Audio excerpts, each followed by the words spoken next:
Okay, so of course, one thing we can do with this is to pose our dragon in different places. We can paint with it. We can also um, place it against another background, or let's say we want to have, I don't know, render something, a plasma noise, perhaps some more plasma noise. Let's render that again, but this time with a different mode, maybe I don't know, a less than sign or a complement mode. I don't know. There's so many different effects you can get with just these just this one filter by combining it on top of each other.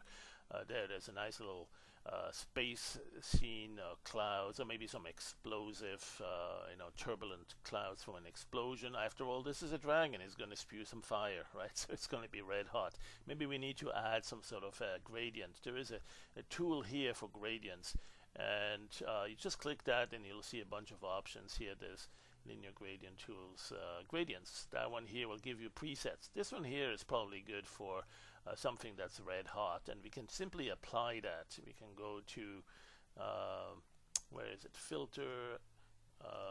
Nope, not fade last action. Hold on. Filter, color, map to gradient. Right, map to current gradient. If you go to map to gradient, it's going to let you create. It's going to create a new gradient. Here you want the current one, you just select it, and there it is.